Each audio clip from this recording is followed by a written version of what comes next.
Où en est ce projet de TNT aujourd'hui?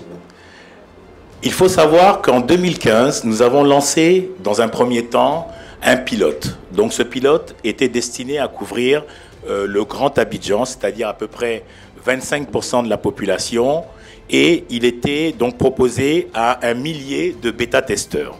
Donc l'idée là, c'était de se familiariser avec cette nouvelle technologie. En juillet 2016, on a lancé donc une procédure de financement à travers un schéma PPP, mais malheureusement, cette procédure s'est révélée infructueuse. Donc on ne va plus privatiser cette infrastructure de diffusion. On va créer une société nationale de diffusion, qui c'est une société publique, qui dans un premier temps aura que des intérêts publics.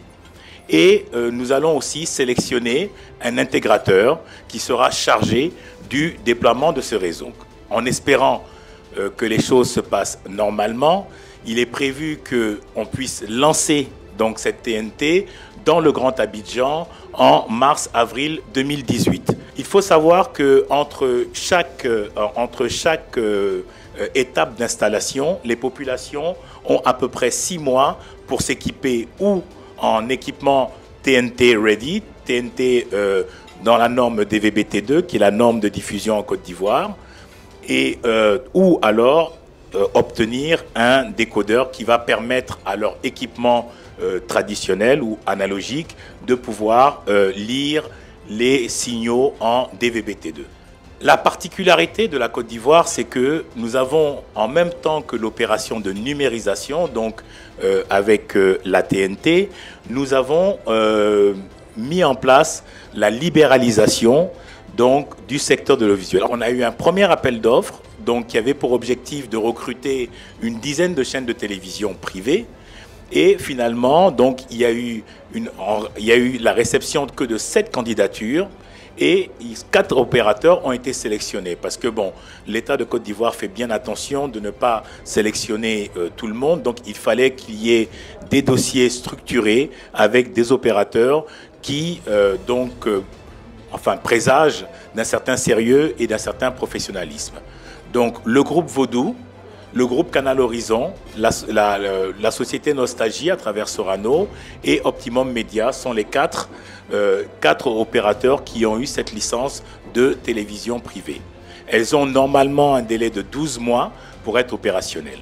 Donc, à côté de cela, il y avait cet appel d'offres pour des chaînes gratuites et il y a eu aussi un appel d'offres pour lancer des multiplexes payants qui seront disponibles à travers le réseau de la TNT. Il y a eu 3 candidatures et finalement 2 opérateurs ont été retenus, le groupe Canal Horizon et le groupe StarTime. On voit ensemble donc le schéma synoptique de cet écosystème avec, on voit au centre donc les chaînes gratuites et les chaînes payantes qui sont donc en fait des éditeurs de chaînes, qui sont les éditeurs de chaînes.